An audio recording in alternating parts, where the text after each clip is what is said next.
Hello po! For today's video, gagawa po tayo ngayon ng shrimp biryani. So, ito po lahat ang herbs and spices na kailangan ko.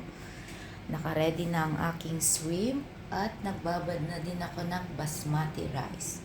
So, let's go!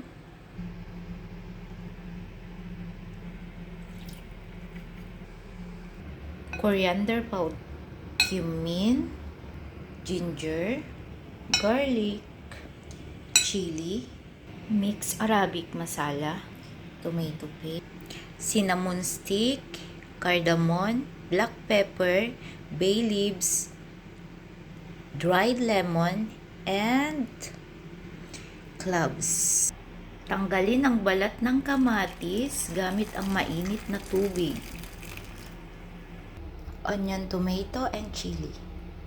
Wash the shrimp. Oil, onion,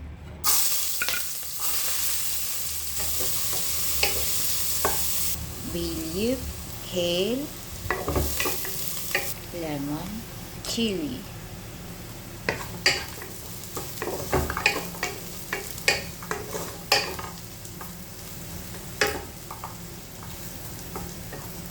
Tomato.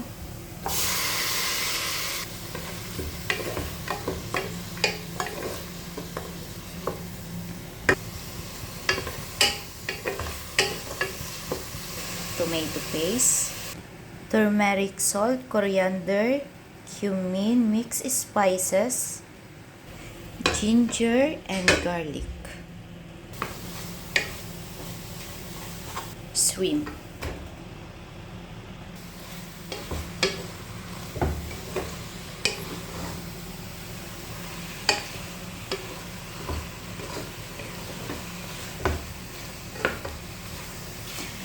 Yung palang cinnamon stick at saka lemon, dried lemon, magkakasama na yun.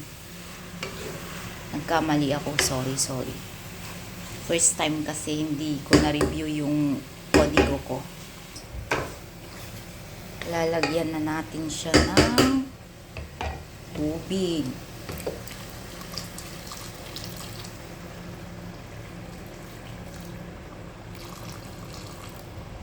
Konti lang muna para hindi siya masunog, tapos kumapit yung mga ingredient niya sa shrimp. Okay, tapos takpan muna natin, and let's cover up for 1 week. Ay, 10 minutes lang pala, sorry.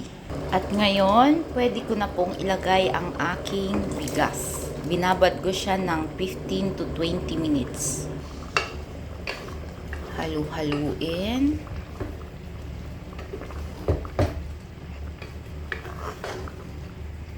Okay.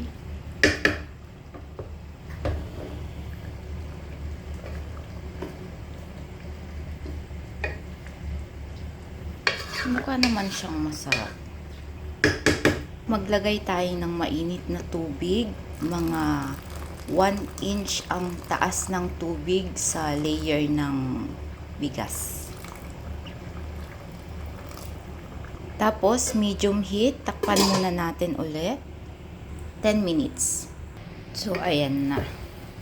Hahaluin natin siya.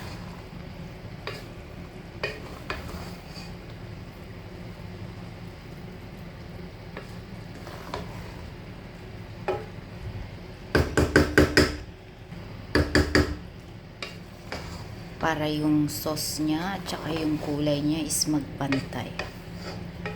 Takpan ng aluminum. Ilohit lang siya, tapos antayin na natin siyang maluto.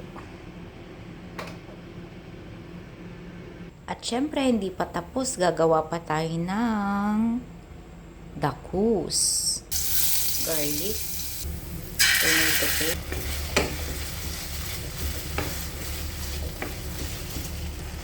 coriander, black pepper,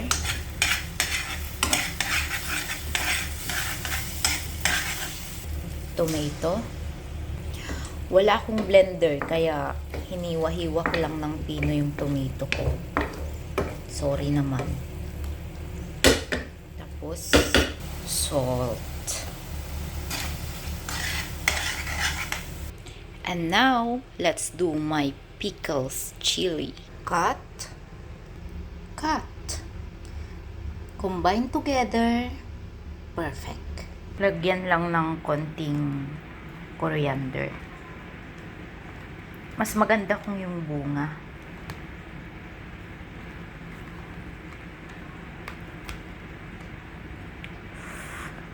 Sarap. Okay. Tignan nyo yung dakus ko. Perfect na siya. Hindi halatang ginayat-gayat lang kasi walang blender. Okay na. Ito na po siya. Pwede nang kumain. First time ko talaga siyang lutuin, pero mukha siyang okay. 'Di ba?